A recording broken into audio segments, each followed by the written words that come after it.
Hello everyone, this is chess expert David Luscombe, and today I'm going to show you guys an interesting position that occurred in the World Blitz Championship 2017. It was played between Quang Liem, who I met in St. Louis, Missouri. He's a really good chess player from Vietnam, and his opponent is Grandmaster Ivan Salgado Lopez. So in this position, Lopez plays bishop out to a6. Now, black has just attacked white's queen, so white should respond. And how should white respond? I want you guys to pause this video, think about how white should respond, and let me know, or actually unpause the video when you have the answer. Alrighty, so here, what if white's queen were to move out to e1, which this is actually played in the game. And it did allow black to have a slight advantage. This move is playable, but it's not the best.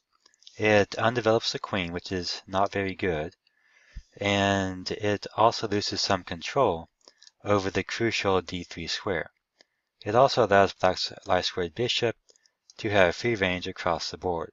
So this wasn't the very best move, but turned out okay. So let's go ahead and look at another possibility. What about queen out to e3?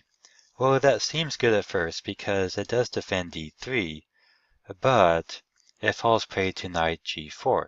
And then the queen has to go back to e1, it's the only safe square, and white simply loses a huge tempo.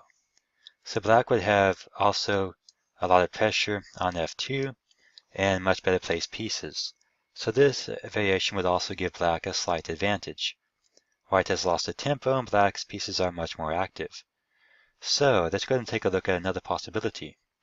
Well, what about blocking the bishop? What about playing knight out to c4?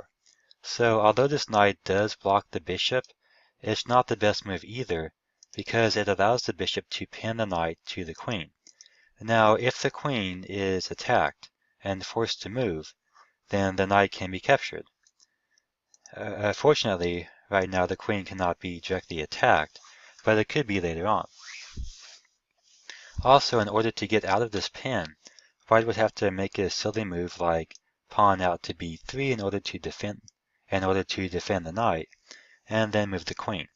Let's take a look at this. So even though white, so white here plays knight out to c4, and this does open up a discovered attack on the queen. So the queen would have to move.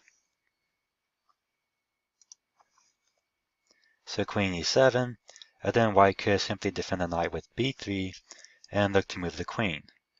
But after queen to e6, the knight is once again attacked and it's very difficult for white to move the queen. In order to do this, white might have to play a move like knight f to d2 and then move the queen, and as you can see, this would cost white a lot of time and his pieces would become discombobulated, moving around, taking too many moves, and this knight is good on f3. It puts pressure on e5, moving it back to d2 would not be a very good move. It doesn't do as much on d2, but it might be necessary to defend the knight. So that would be very unpleasant for white. Okay, so instead of that, we looked at queen e1, we looked at knight out to c4, and we also looked at queen out to e3.